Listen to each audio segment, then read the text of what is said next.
Hello friends, welcome to SSC coaching centre. दोस्तों, गणित का बहुत ही महत्वपूर्ण वीडियो है, पूरा वीडियो देखना है। तो चलिए स्टार्ट करते हैं। पहला प्रश्न है, 42 छात्राओं की कक्षा में सुधा का क्रम ऊपर से 16वां है, उसका क्रम अंत से कितना होगा।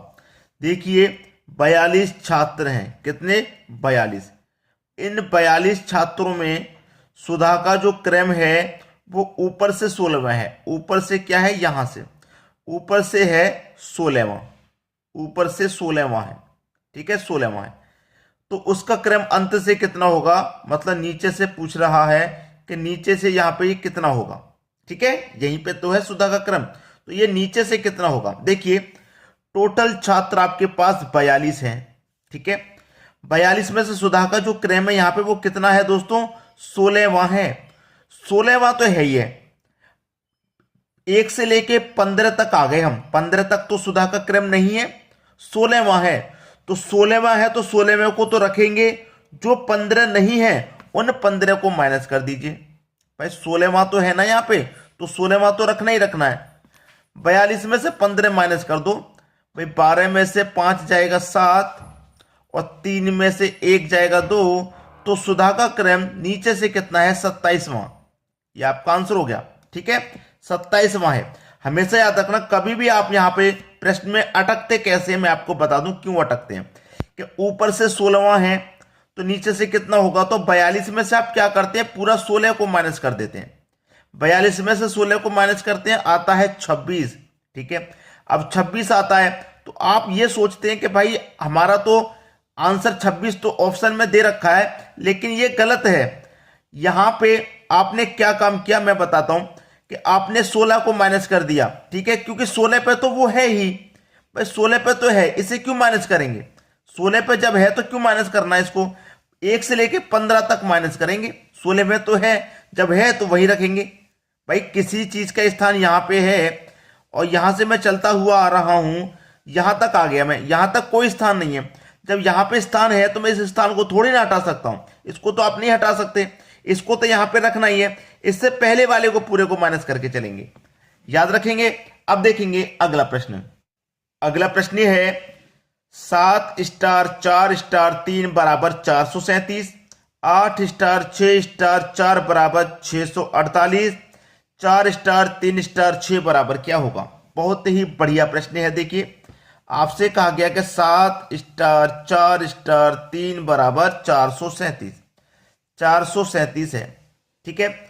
देखिए, आप इन प्रश्नों में क्या करेंगे, ध्यान से देखेंगे तो आपको आंसर मिल गया। कैसे मिल गया मैं आपको बता दूं। जो फर्स्ट वाली संख्या है उसको तो लास्ट में लिखा गया, वही संख्याओं का उलट फेर है, कुछ नहीं, ठीक है। और जो दूसरे नंबर की है उसे पहले लिखा गया, और जो पहले नंबर की है उसे बीच में लिखा गया, जो लास्ट की है उसे बीच में लिखा गया है, ठीक है, बन गया। अब वही रिलेशन आप यहां पर बना के देखेंगे, बिल्कुल एज इट इज, ठीक है, बिल्कुल एज इट इज बनाना है। कितने से रिलेशन है? 448 से, बिल्कुल एज इट इज। देखिए, एज इट इज का मतलब जो पहले वाली है वो लास्ट में लिखी गई, तो यहां भी चेक कीजिए क्या पहले वाली लास्ट में है, बिल्कुल सही। जो दूसरी वाली है वो पहले, यहां चेक कीजिए क्या दूसरी वाली पहले है, बिल्कुल सही। और जो तीसरी वाली थी वो बीच में, और यहां भी देखेंगे तीसरी वाली बीच में है, तो भाई बिल्कुल सटीक लॉजिक है, बिल्कुल सेम टू सेम। अब यहां पर इसी लॉजिक को बना देना, 436 का बनाना भाई। तो क्या करेंगे, जो फर्स्ट वाली है उसे लास्ट में भेज देंगे, 4 को लास्ट में, और जो दूसरे नंबर की है वो पहले आ जाएगी, 3 पहले, और जो लास्ट की है उसे कहां रखना है? बीच में रखना है। तो 364, 364 ये आपका बिल्कुल सही जवाब कहां दे रखा है? 364, यानी कि बी ऑप्शन आपका बिल्कुल सही।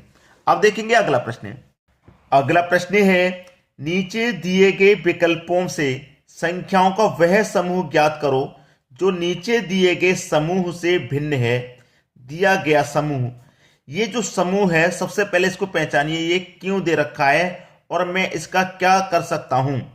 और नीचे जो 4 ऑप्शन है इनमें से हमें उसको पता लगाना है जो इस समूह से दिया गया भिन्न है। मतलब इस समूह में जो लॉजिक लग रहा है वो लॉजिक नहीं लगेगा, किसी 3 में तो लगेगा, कोई एक ऐसा होगा जो भिन्न होगा, उसमें नहीं लगेगा, वही पहचानना है। तो सबसे पहले तो इसको ही पहचान लीजिए, जो दिया गया समूह है इसको पहचानेंगे तभी तो ऑप्शन में हम सही लगाएंगे। अब 3 7 10 क्या हो सकता है इसमें, अगर मैं इस 3 और 7 को जोड़ दूंगा तो 10 हो जाएगा, ठीक है, और 10 का स्क्वायर कर दूंगा तो मेरा 100, ये वाला 100 मिल गया। दोनों को जोड़ के स्क्वायर कर दो, तीसरी संख्या मिल गई। वही लॉजिक अब यहां लगाना है, दोनों को जोड़ के स्क्वायर कर दो, 6 और 7 कितना हो जाएगा 13, 13 का स्क्वायर 169 होता है, बिल्कुल सही दिया गया है, इसके अनुसार बिल्कुल सही है। 1 और 2 को जोड़ दो भैया 3, और 3 का स्क्वायर 9, 9 ही दिया गया है, बिल्कुल सही है। 13 और 17 कितना होता है भैया, 13 और 17 होता है 30, और 30 का स्क्वायर कितना भैया 900 होता है, बिल्कुल सही है। 12 और 11, 12 11 23 होता है, और 23 का स्क्वायर कर दो कितना होता है, 23 का स्क्वायर होता है भैया 529, और दिया कितना है 365, ये अलग दिया गया है। भाई तीन तो बिल्कुल सही सही लॉजिक के अनुसार दिए गए हैं, जो हमारा दिया गया समूह है इसी के अनुसार तीनों हैं, लेकिन जो पहला ऑप्शन है ये हमारे समूह के अनुसार नहीं है, ये भिन्न है, तो यही हमारा सही आंसर हो जाएगा। समझ में आ गया। अब देखेंगे अगला प्रश्न। अगला प्रश्न है 7 8 16 43 क्वेश्चन मार्क। ये जो हमारी श्रृंखला है, सीरीज है, ये किस किस किस लॉजिक से आधार पे बढ़ रही है, वो ये आपको पहचानना है। देखिए जैसे कि मैं बात करूं, यहां से मेरा 7 से 8 हो गया तो 1 बढ़ा, 8 से 16 हो गया 8 बढ़ा, ठीक है, और 16 से 43 हो गया, कितना बढ़ा भाई 27 बढ़ गया, तो यहां कितना बढ़ेगा। अगर डबल डिफरेंस की जरूरत पड़े तो डबल डिफरेंस कर लो, फर्स्ट डिफरेंस से समझ में नहीं आ रहा, डबल डिफरेंस कर लो आप हमेशा। देखिए डबल डिफरेंस का मैं मतलब बता दूं, आपने यहां पे 1 किया, 1 क्या होता है 1 का क्यूब जोड़ा, आपने यहां 8 जोड़ा, 8 का मतलब 2 का क्यूब जोड़ा, आपने यहां 27 जोड़ा, 27 का मतलब 3 का क्यूब जोड़ा, तो यहां पे कितने का क्यूब 1 2 3 4, भाई लगातार 4 का क्यूब आएगा, तो 4 का क्यूब कितना होता है भैया 64, तो इसका मतलब 43 में आप कितना जोड़ेंगे 64, तो 3 और 4 7 हो जाएगा, 6 और 4 10 हो जाएगा, 107, बी ऑप्शन आपका सही जवाब। क्लियर हुआ सभी को। अब देखेंगे अगला प्रश्न। अगला प्रश्न है यदि 15 अगस्त 2006 को मंगलवार था तो बताइए कि 15 अगस्त 2007 को कौन सा दिन होगा। प्रश्न है कि 15 अगस्त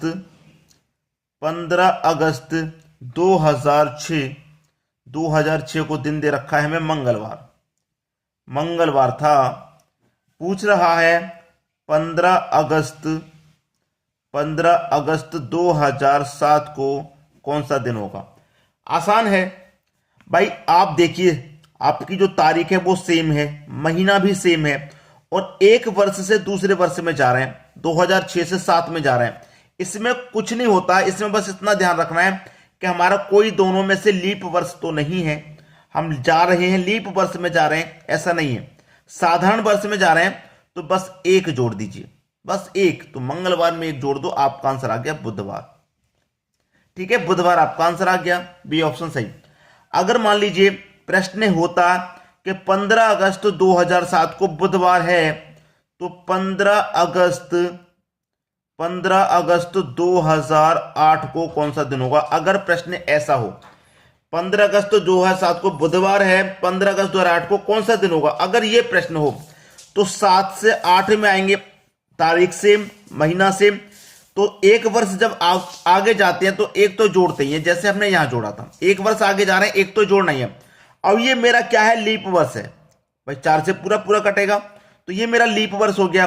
तो लीप वर्ष में क्या होता है कि फरवरी का जो महीना होता है 29 का, साधारण वर्ष में 28 का रहता है ना, फरवरी का महीना 29 का रहता है लीप वर्ष में, तो वो 29 वाला जो दिन होता है वो एक एक्स्ट्रा हो जाता है, तो इसमें एक एक्स्ट्रा और जोड़ते हैं, इसीलिए यहां पे 2 जोड़ते हैं। तो बुधवार में भैया 2 जोड़ लो, गुरुवार शुक्रवार, तो यहां पे आपका आंसर क्या आ जाता, शुक्रवार आ जाता।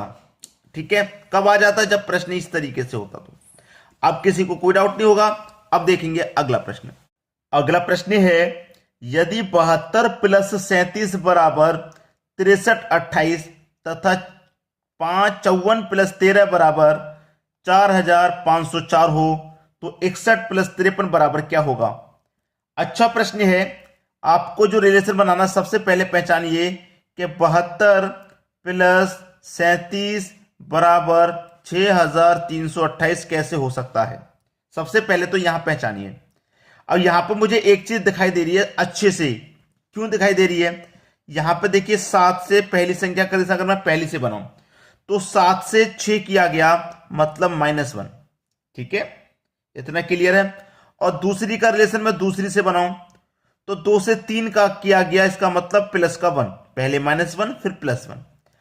अब मैं यहां पे प्लस के बाद में जो संख्या है यहां पर बनाता हूं, ठीक है, तीसरी का तीसरी से, तो 3 से 2 हो गया मतलब -1, ठीक है। और इस चौथी का चौथी से बनाता हूं तो 7 से 8 हो गया +1, तो -1 +1 -1 +1, ये लॉजिक लग रहा है, समझ में आया? और यहां पर भी मैं इसी लॉजिक को बिल्कुल लगा के देखूंगा। 54 13 बराबर 45 04, पहले -1 है तो देखिए 5 से 4 हो गया -1, बिल्कुल सही। फिर 4 से 5 हो गया +1, बिल्कुल सही। फिर 1 से 0 हो गया -1, बिल्कुल सही। और 3 से 4 हो गया +1, बिल्कुल सही, बिल्कुल सही है। अब इसी लॉजिक को यहां पे लगा दीजिए, आंसर आ गया 61 + 53 बराबर क्या होगा? पहले -1 तो 6 में से -1 कर दूंगा तो 5, फिर +1 भाई 6 में 1 जोड़ दूंगा तो 2, फिर -1 5 में से घटा दूंगा तो 4, फिर +1 3 में 1 जोड़ दूंगा तो कितना हो जाएगा भैया यहां पे 4। तो 52 44 दे रखा आपके पहले ही ऑप्शन में, ये आपकी प्रश्न का बिल्कुल सही जवाब हो गया।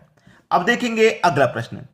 अगला प्रश्न है 16 / 4 बराबर 74, 21 / 7 बराबर 33 और आपका दे रखा है 81 / 9 बराबर 99, तो 55 / 5 बराबर क्या? बहुत ही शानदार सा प्रश्न है, बहुत ही अच्छा, जो कंफ्यूज तो बहुत करेगा लेकिन है बहुत आसान। देखिए यहां पर 1 और 6 को आपस में जोड़ देंगे तो 7 हो जाएगा, और जो बाद वाली संख्या है इसको बाद में लिख दो एज इट इज, 74 हो गया।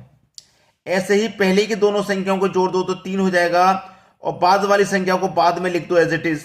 भाई बाद वाली संख्या को मैं बाद में एज इट इज लिख दिया तो भैया क्या हो गया? बाद वाली संख्या को बाद में लिख दिया तो मैंने यहां पे 7 को लिख दिया, 7 को लिख दिया तो भैया कितना हो गया? 7 को लिख दिया 37 हो गया, चाहिए तो 33। प्रश्न गलत हो गया हमारा, हो गया कि नहीं हो गया? प्रश्न क्या हो गया? प्रश्न आपका गलत हो गया। अब सही प्रश्न कैसे आएगा? मेरा तो प्रश्न भैया गलत हो गया। अब मैं देखिए आपको बताता हूं क्या है प्रश्न में, मैं आपको बताता हूं। यहां पर मैंने क्या किया था, दोनों को जोड़ के लिख दिया 7। जो बाद वाली संख्या है उसे एज इट इज नहीं लिखना, बाद वाली जो संख्या इससे डिवाइड करके लिखना है। जैसे कि मैंने दोनों को जोड़ा 7 आ गया, अब 4 से डिवाइड करूंगा 16 में तो कितनी बार जाएगा? 4 बार जाएगा, डिवाइड करके लिखना है क्योंकि डिवाइड का साइन है, इस पर थोड़ा सा ध्यान दीजिए। 74, ऐसे इनको जोड़ा तो 2 और 1 को जोड़ा तो कितना हो गया भैया? 2 और 1 को जोड़ा तो 3। अब 7 से 21 में डिवाइड दूंगा तो कितनी बार जाएगा? 7 3 का 21, 3 बार जाएगा तो ये 33 हो गया, 33 मिला। वही यहां देखिए 8 और 1 को जोड़ो 9 हो जाएगा। अब 9 से 81 में डिवाइड दूंगा 9 बार जाएगा तो 9 जोड़ दीजिए 99 हो गया। उसी तरीके से कितना है? 55, 5 और 5 को जोड़ दो 10 हो जाएगा, और 5 से 55 में डिवाइड दीजिए कितनी बार जाएगा? 5 से 55 में डिवाइड देंगे 11 बार जाएगा। अब इसे जोड़ लो, कितना हो गया? 10 और 11, सीधा सीधा ऐसे ही लिखा जा रहा है एज इट इज, 10 और 11, ठीक है, 10 11, यानी कि डी ऑप्शन बिल्कुल सही हो गया है। उम्मीद करूंगा सभी को प्रश्न अच्छे समझ में आ गया। वीडियो देखने के लिए दोस्तों आपका बहुत बहुत धन्यवाद।